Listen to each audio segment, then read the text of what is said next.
nabelelio papa osala ya koka. Pourriez-vous faire votre propre présentation pour que le grand public vous découvre davantage? Je réponds au nom de pasteur Joseph Mamba Nommé.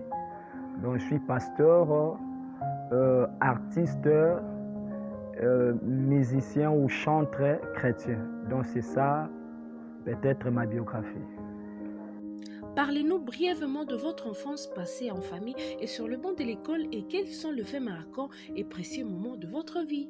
Alors, je suis né comme tout autre enfant, mais je suis jumeau. Je suis né, nous sommes des jumeaux, des enfants mâles de notre mère.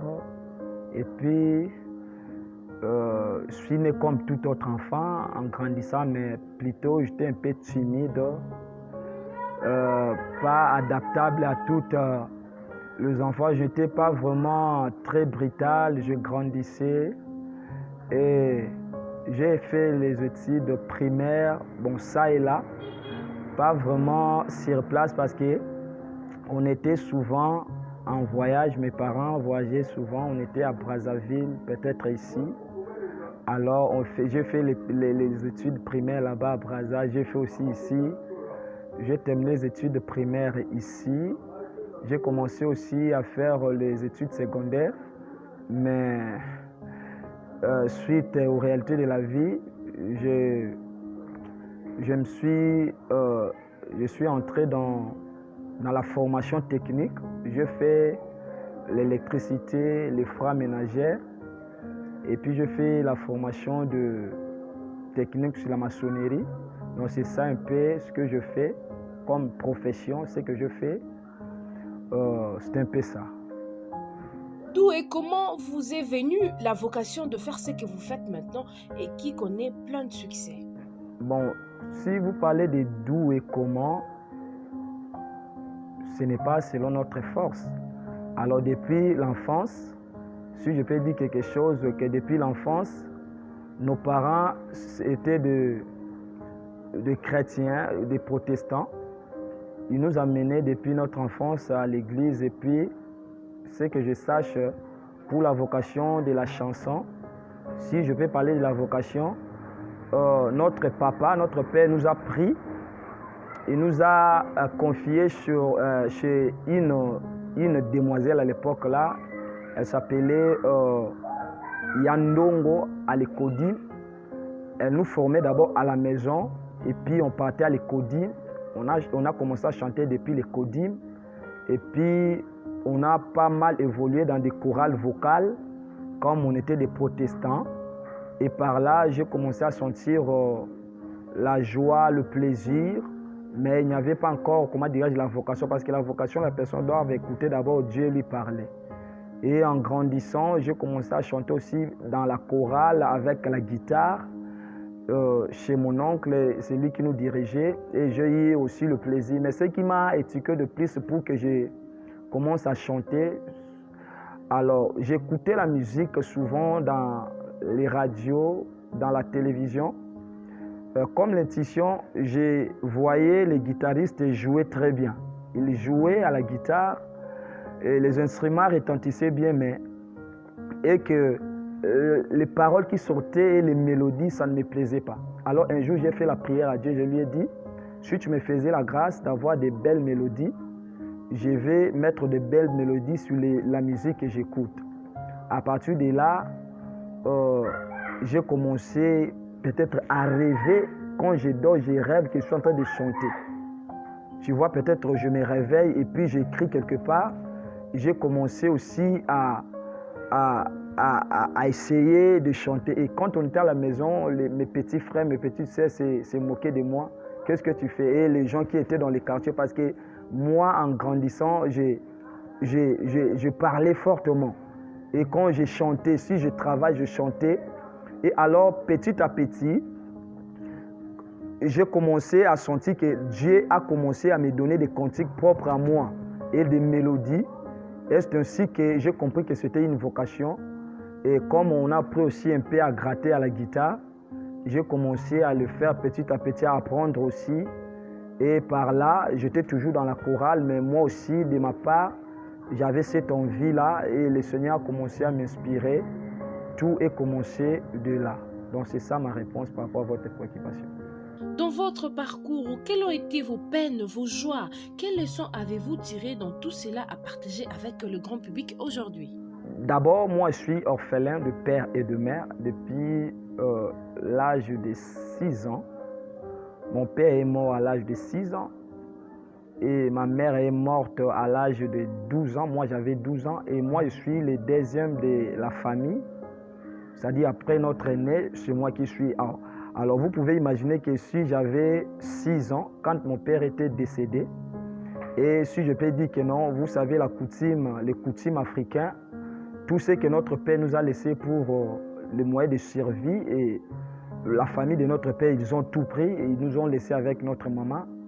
On a commencé à vivre une vie très difficile depuis l'âge de 6 ans et on ne pouvait pas encore continuer à faire des études parce qu'il n'y avait pas moyen. On a commencé à faire tout ce que vous connaissez. On a commencé à aller chercher des bois dans des villages pour aller venir vendre. On a commencé à faire tout ça. On a vendu de l'eau, comme on dit ici à Kinshasa, les mailles à Malidi, des seins glaces et tout consort. Donc, on n'a pas grandi avec une vie rose.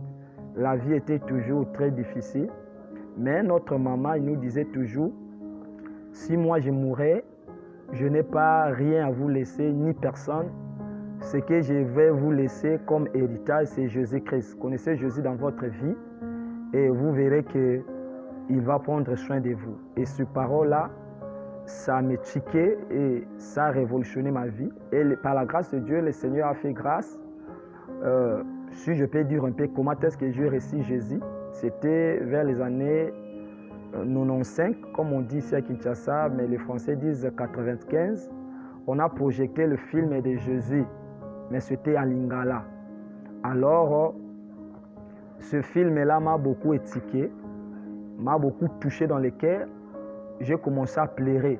J'ai dit à partir de ces jours-là, après le film, on a fait l'appel à la repentance. J'ai dit à Jésus, malgré tout, on partait à l'église, on priait, mais je ne savais pas encore qui est Jésus, pourquoi est-ce qu'il a encore. Moi, je vis seulement dans l'image, la personne là qui a joué le film de Jésus. Alors j'ai dit, c'est comme cela que le Seigneur a souffert pour nous. À partir de là, j'ai pris une décision, j'ai dit que je vais donner ma vie à Jésus. J'ai commencé maintenant, à partir de là, à prier, pas comme auparavant. Et par là, le Seigneur lui-même a cherché des canaux par lesquels j'ai passé. Je ne suis pas ici venu pour dire peut-être, je parle de la musique, mais ça, c'est un peu mon parcours. J'ai connu des moments difficiles dans la vie, mais le Seigneur m'a aimé parce que ma prière et ma confession étaient sincères. Alors, j'ai grandi dans le pied des bons pères, dans une bonne église. J'ai été très bien encadré. Et par là, je suis parti dans un autre pays. C'est là où le Seigneur a commencé à travailler avec moi dans la musique et dans le pastoral. Mais beaucoup plus, le Seigneur était avec moi. J'ai commencé à chanter. Ça, dans les parcours mauvais, j'ai eu à vivre beaucoup de mauvaises choses concernant ma vie en grandissant. Mais parce que j'ai connu le Seigneur m'a accordé beaucoup de grâces que j'ai trouvées et des bonnes choses que j'ai reçues, il y en a beaucoup. De un, le Seigneur a fait de moi un père pour beaucoup des enfants. J'ai commencé le travail de Dieu d'Inéa dans un village à Brazzaville qu'on appelait Massengo. J'ai eu à bâtir des églises là-bas. J'ai eu à former des enfants. Pendant que je vous parle aujourd'hui, j'ai des enfants pasteurs qui ont aussi leur église. Et non seulement ça, ma plus grande joie, qu'aujourd'hui je vis des personnes au travers de l'acceptation de mon ministère envers Jésus. Moi aussi, j'ai dit à communiquer mon ministère. J'ai vu par exemple voir une personne qui prie, peut-être Marie exemplement, Marie, mais il a crié en Jésus. J'ai vu des musulmans quitter l'islam, croire en Jésus. J'ai vu beaucoup de personnes qui sont dans des sectes au travers de mon ministère. Et je suis aujourd'hui devenu une grande bénédiction dans la moisson du Seigneur. J'ai tiré beaucoup de leçons que c'est Dieu qui nous introduit dans le monde. C'est Dieu qui nous introduit dans le monde. Il nous a introduits et Dieu connaît à tout un chacun les jours ou les années qu'il va vivre sur la terre. Même si le parcours était difficile, alors physiquement comme ça, personne ne peut voir Dieu. Mais à l'intérieur, si tu crois, tu l'acceptes dans ton cœur, tu verras qu'il marche avec toi. Et il est arrivé des fois où il y avait des moments très difficiles que j'ai traversés, mais Dieu, il m'a aidé pour que je puisse m'en sortir. J'ai failli mourir plusieurs fois dans des accidents et le Seigneur a fait de moi beaucoup de choses. Donc j'ai tiré la leçon que quand vous marchez avec Dieu, vous ne pouvez pas manquer quelque chose. Il prend soin de vous, même s'il y a des difficultés dans le parcours, mais lui, la Bible déclare que nous sommes ouvriers ensemble avec Jésus, avec le Seigneur. C'est-à-dire que pendant que je vis, c'est ça ce que Paul dit. Il dit, si je vis, ce n'est pas moi qui vis, mais c'est Christ qui vit en moi. Et c'est ainsi que je fais dans mon chemin, ce que j'ai pu retenir. J'ai été inspiré par Dieu parce que moi, j'ai marché, j'ai fait beaucoup de tours ici, peut-être entre nos deux villes, Brazzaville et Kinshasa, dans des villages de Brazzaville et Kinshasa. J'ai parcouru un peu le village et dans des trains, dans des bateaux, dans des camions. J'ai dû expérimenter quelques expériences.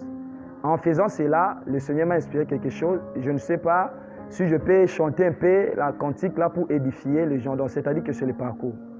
Le parcours, je vais un peu morceler en scindant seulement pour dire que non, quand on marche avec Jésus, nous devons avoir l'assurance parce que lui-même est avec nous.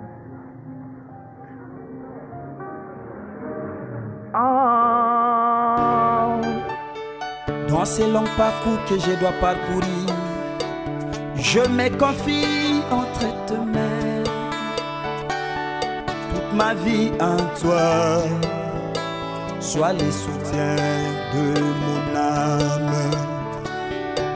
Là où sont restent les miens, je te demande que tu les protèges. La nuit par le feu, pendant le jour dans la nuit. Là où sont restent les miens, je te demande que tu les protèges. Je sais qu'on se reverra quand tu me visiteras, tout près de ma famille, et on demeurera pour toujours. C'est égal à la promesse que tu as faite à ton église, que tu veux nous préparer une place. Un jour tu reviendras pour nous prendre. Donc c'est un peu ça. Quand tu marches avec Jésus, quand même il y a les difficultés, parce que les difficultés, il y en aura toujours jusqu'à ce que le Seigneur va venir. Mais lui, il nous tient la main et jusqu'à ce que nous allons atteindre, c'est-à-dire que notre destinée parfaite et notre grande bénédiction. Parce que nous sommes dans la bénédiction universelle, c'est-à-dire qu'il nous donne le pain, mais il y a aussi une bénédiction particulière. Dans la bénédiction particulière, c'est-à-dire que la bénédiction qu'il nous a promis, la bénédiction qui élève. Comme quelqu'un qui est en train de dire, je crois que Salomon il dit que non, la bénédiction de l'Éternel, c'est celle qui enrichit et elle ne la fait suivre d'aucun chagrin. Donc voilà pour ce que j'ai retenu du bon. Avoir Jésus, c'est plus qu'avoir du matériel. Avoir Jésus, c'est vraiment avoir tout.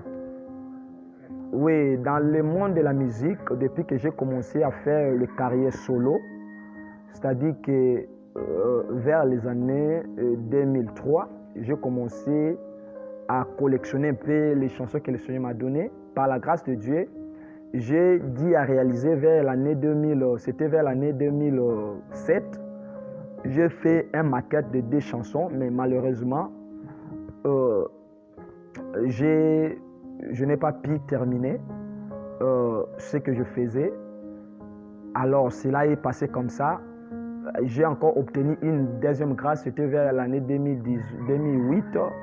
Vers l'année 2008, j'ai enregistré 3 chansons et j'ai fait 2 clips Alors, j'ai fait un single de 3 chansons. Alors, à mon église, j'ai seulement vendu à mon église. J'ai fait la promotion à mon église par rapport faute des moyens.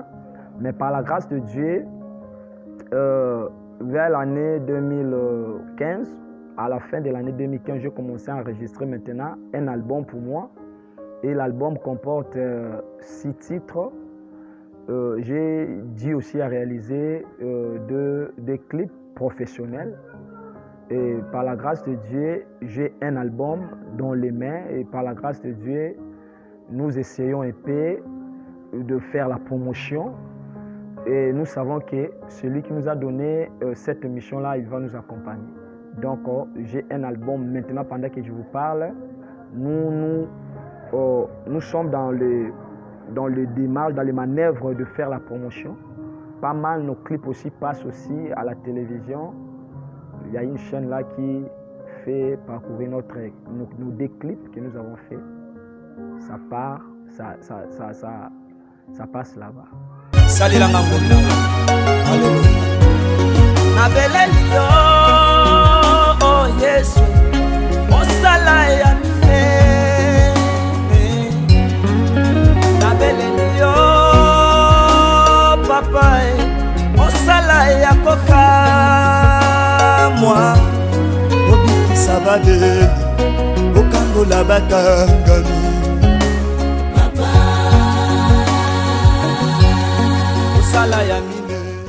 Que pensez-vous de la vie après la mort? Autrement, quelle lecture faites-vous de la vie de l'au-delà? Bon, je viens de chanter ici sur le parcours. Dans la fin de cette chanson, j'ai dit que non. Dans le parcours que nous faisons sur la terre, c'est comme égal à la promesse que Dieu nous a donnée. Jésus a dit que non, je m'en vais préparer une place et je reviendrai. Donc, si je peux donner un verset qui est le plus simple, c'est Jean chapitre 3, verset 16. Jean chapitre 3, verset 16, la Bible dit « Car Dieu a tant aimé le monde et qu'il a donné son Fils unique, afin que quiconque croit en lui ne périsse point, mais qu'il y ait la vie éternelle. » On reçoit la vie éternelle pendant que nous sommes sur la terre, mais nous vivons la vie éternelle au ciel. Ce n'est pas ici sur la terre que nous vivons la vie éternelle. Mais qui vivons la vie éternelle? Les personnes qui vivent la vie éternelle, ce sont ceux-là qui, après leur mort, ils ont crié en Jésus. Et comme Jésus-Christ lui-même était mort, il a ressuscité et il est monté au Père. C'est l'exemple qu'il nous a donné, que toute personne qui croira en moi et qui mourra, et il va monter aussi au ciel. C'est-à-dire, après la mort, il y a deux vies. La vie avec Jésus dans le ciel, et la vie avec le diable dans l'enfer. Parce que les gens qui ne vont pas croire en Jésus, ils vont vivre aussi éternellement. Après la mort, ils vivront, mais ils vivront dans la souffrance, dans l'enfer. Mais ceux qui vont croire en Jésus, ici sur la terre, après leur mort, ils vivront dans l'éternité avec Jésus. Et si tu lis le livre de 1 Corinthiens chapitre 15, tous les 58 versets, l'apôtre Paul parle ici, c'était seulement pour le bien de ce monde que nous avons cru en Jésus. Nous sommes les hommes les plus malheureux. Parce qu'après cette vie, il y aura aussi la résurrection. Merci pour votre réponse. Et c'était une question très bien posée. J'ai aimé cela. Donc, après la mort, il y a la vie. Avez-vous un message particulier à adresser aux citoyens du monde qui vous suivent maintenant? Un message particulier que je vais dresser à toutes les personnes qui sont dans le monde, qui nous suivent en ce net moment, je vais leur seulement dire que la plus meilleure des choses que nous pouvons avoir sur cette terre, c'est d'avoir Jésus. Peut-être je suis seulement un canal par lequel que le Seigneur a utilisé pour t'atteindre, pour te dire que non, si tu donnes ta vie à Jésus, tu ne manqueras de rien. D'abord ici sur la terre, et puis dans le futur, après ta mort, tu auras la vie éternelle. Est-ce que je peux demander à tous ceux qui ont un bon cœur de pouvoir soutenir ce travail que nous faisons? Et s'ils le fassent ou ils le font, le Seigneur ne manquera pas à leur venir. Et que le Seigneur bénisse les personnes qui nous ont atteints pour que nous puissions vous atteindre dans ces programmes. Que Dieu vous bénisse.